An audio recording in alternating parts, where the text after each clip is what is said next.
Okay, we're going to look at dividing decimal numbers. So let's take a look at number 1 here. I know that it says, let's first read the directions. Solve each problem, round your answer to the nearest whole number. Okay.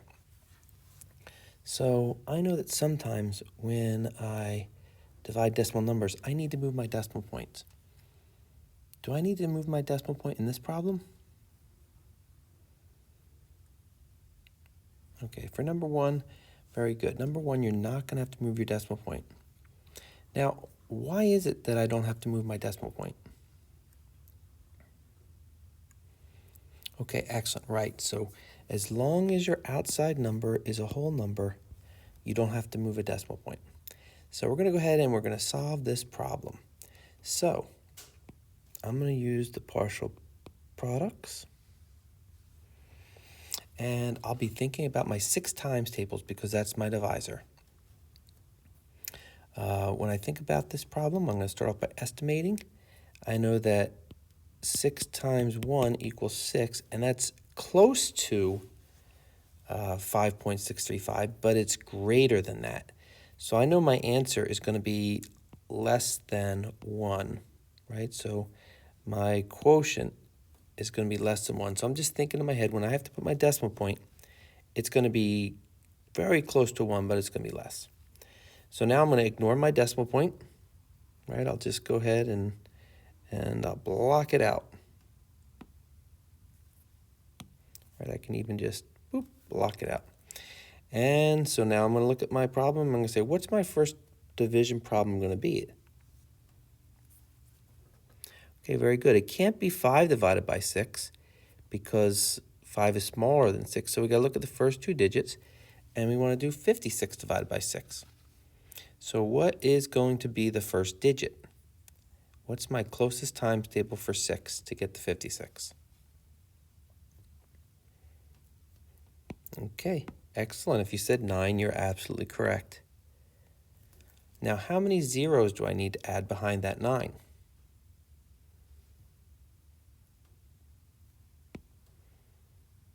Okay, hopefully you said 2, because we have these 2 numbers right here, the 3 and the 5. So I'm going to go ahead and put my 2 zeros there. And I have 900. So now I have my first partial quotient. What do I do next? Okay, very good. I'm going to take my partial quotient 900 and I'm going to multiply it by my 6. And I'm going to write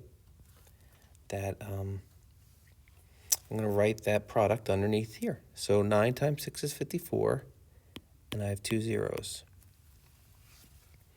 Okay, what do I do now?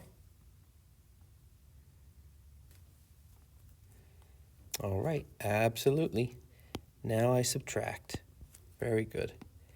So when I subtract, 5 minus 0 is 5, 3 minus 0 is 3, 6 minus 4 is 2, 5 minus 5 is 0. So my new division problem is what? That's right, it's 235 divided by 6. So once again, I think about my 6 times tables, and I say, what's the closest product of 6 that's less than 23? What would that be? Okay, very good. The closest I can get is 3. 6 times 3 is 18. 6 times 4 would be closer, but it would be too high. It would be 24. So I know my first digit is going to be a 3. And then how many zeros do I need here? If you said 1, that's perfect. Because, sorry about that. Because we have, why does it keep erasing when I try to do my highlighter? Right, because behind the 23, I've got this 5. So I've got 1 0. So that's going to give me 30. Now that I have that partial quotient, what do I do next? That's right, I'm going to go ahead, I'm going to multiply. 30 times 6 is 180. And I'm going to go ahead and subtract. This is going to give me 5. 23 minus 18 is 5. So I've got 55. And once again, I'm going to go ahead and I'm going to divide. What's my division problem this time? Very good. 55 divided by 6. So here we go. We're going to go ahead and think about our 6 times tables and what's the closest I can get to 55 without going over. All right, if you said 9, you're absolutely correct because 9 times 6 is 54 and 9 times 7 would be too high. So I'm going to go ahead and multiply and then I'm going to write it down here and I'm going to subtract. All right, I'm going to have 1 left over. Now, with decimal numbers, we don't write remainders, we round. So I'm going to go ahead and I'm going to add up my digits and see what my digits are. So my digits are going to be 939. Now, when I started, I knew that my answer was going to be close to 1, but a little bit less. So I know that I need to put my decimal point in front. So there's my answer. Now, it's not exact. I still have this remainder here. But what I wanted me to do was they wanted me to round to the nearest whole number. So in this number, 939, right, it's really 0.939. Let's write that again. That's a little ugly. 0.939.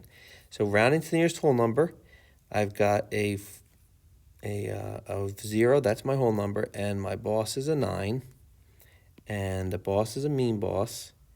So he's going to tell that 0, you're not good enough, you got to round up. So the nearest whole number would be 1. All right, so that's how we do that problem.